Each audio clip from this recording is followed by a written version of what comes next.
Greetings, fellow Taoists. It's me, Deathblade. I apologize that there may be some interference with this recording. Just as I sat down, they started doing construction upstairs, banging and drilling. Hopefully, it doesn't cause too much of a problem, but I don't have much other time to record. Madam Deathblade and Baby Deathblade are asleep, and they're napping, so I have to do the recording while I can. As you can tell, my throat's sounds a little bit funny. I got a sore throat and have been coughing the past couple of days. I think I got sick by Baby Deathblade. I don't think I got him sick. I think he got me sick, but it can't be for sure. Anyway, I'm going to try to make the recording as concise as possible. I'm going to get to some of the questions that were asked. One of the suggestions for things to talk about was how I got to China.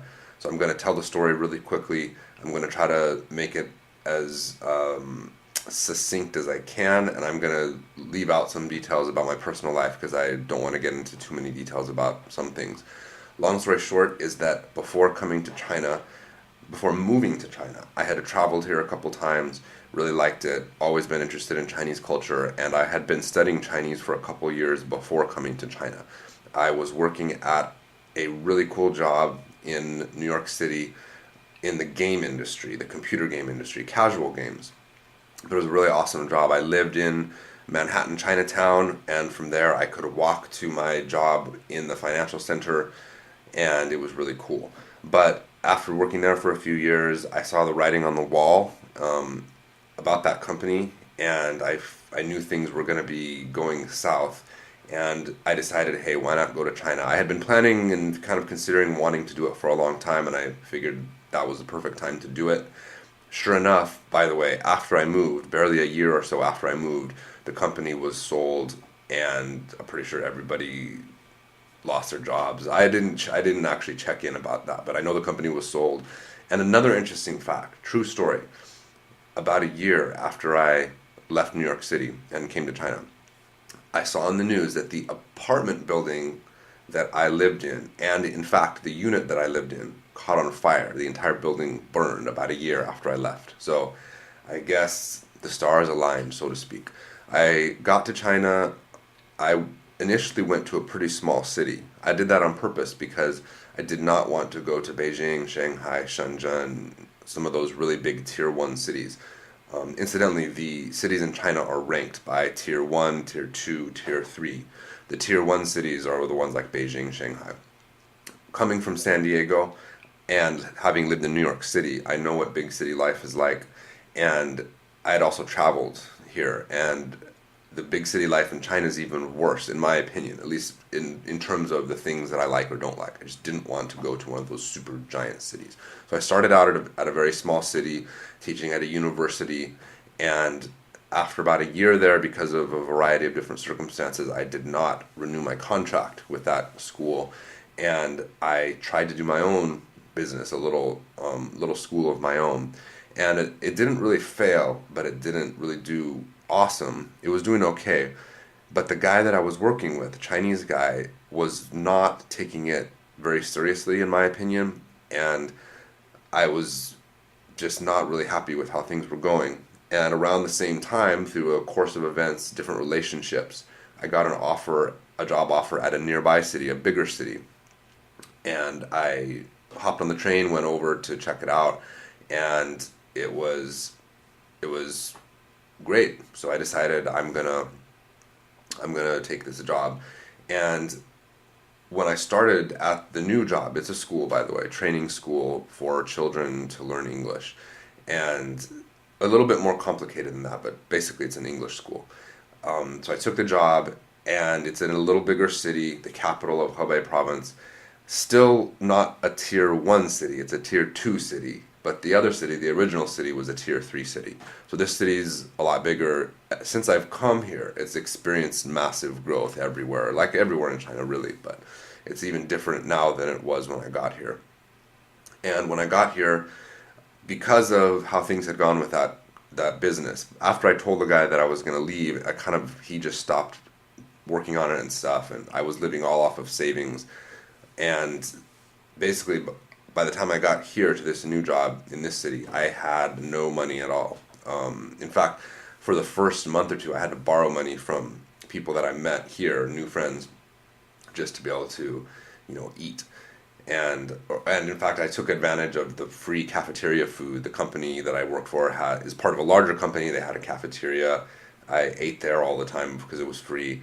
And the reason I didn't have any money because I had run out in the other city, having lived off of savings for a while, and then the new company, because of how their payment system worked, they don't pay until halfway through the following month. So I was there for almost a month and a half without getting paid.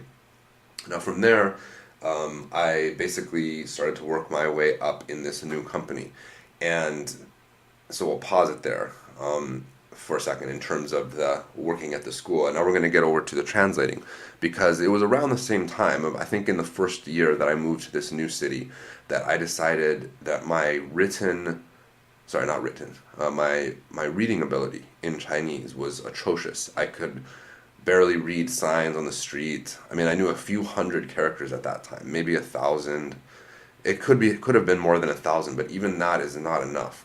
It's not enough at all to read things or to even get by in daily life for the most part, as far as I'm concerned. And I also found that I realized that throughout the years I had always told people who were studying English that one of the best ways to improve vocabulary, grammar, and understanding of the language is to read. I had always been a big reader as a kid. My dad used to read stories to me at bedtime, and I'm talking like literature, like Treasure Island. Okay, maybe that's not literature. It's literature. Treasure Island, fun stories like that. And that's how I grew up, and I realized, hey, if I want to be able to read Chinese, I I have to actually read it. I can't sit around waiting for it to magically hit me. I need to read more. And then I was thinking, how can I read more? I don't want to read the news. It seems so boring. And I realized, wait a second. One of the reasons why I started down this path of Chinese to begin with was because of wuxia, kung fu movies, things like that. And I said, what better way to force myself to read than to read stuff I like? So I searched around for the shortest wuxia book that I could find, which was Seven Killers by Gulong. And as I started reading it, and as I was reading it, I realized, why don't I translate it? That'll force me to, do a better job of reading it. And so I did. I actually read the entire book first because it's very short. And then I went back and I started translating it and posting it on SPCnet. And that was how I got into translation, mostly as a hobby and to improve my ability to read Chinese. And as time went by, I finished Seven Killers, and then I started another translation, which was Heroes Shed No Tears. Both of those are available on Wuxia World, by the way. After Heroes Shed No Tears, I did another book called Kung Fu by Giddens Ko, and then after that, I started another Gulong, which is Dragon King with 7 stars, also available on Wuxia World. So that process went over a period of a couple of years. In the middle of that, in the middle of translating Kung Fu by Giddens Ko, I had a pretty serious injury. You might be able to see here. Yeah, I cut my wrist here, and severed the tendons in my forearm. And of course, that was right in the middle of translating Kung Fu by Giddens Ko. That set me back by 6 months, obviously. But after it healed, I went back and finished that translation, and then started on Dragon King with 7 stars. Okay, now we'll shift back to the work. During all that time, over the years, I was just continuing to work at this company and rise higher and higher within the company itself. I'm a pretty hard worker. I think maybe you guys can tell that based on the volume of chapters that I put out. And that is how I also work in my jobs. I like to do the best that I can, maybe not be the best in the world of whatever that is, but be among the best, maybe. And so because of that work ethic and because of my attitude, I quickly became the head teacher of the school. I mentioned it was a school, right? Yeah.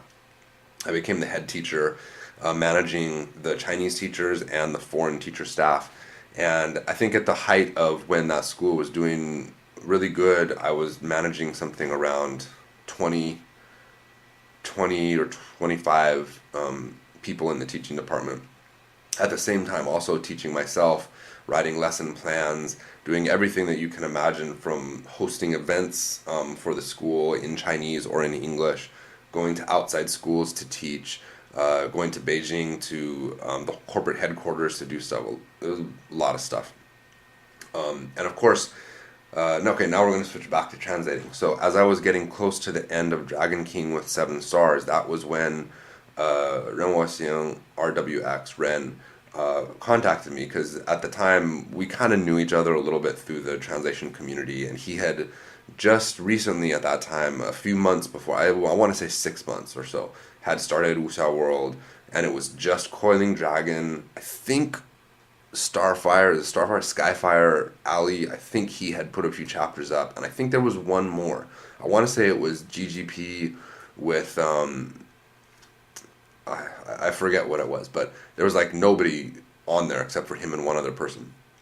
And so he asked me if I would be willing to finish posting Dragon King with 7 stars onto Wuxia World. I don't know if any of you were around back in those days and remember, but that's how I actually started, was posting my final chapters of Dragon King with 7 stars.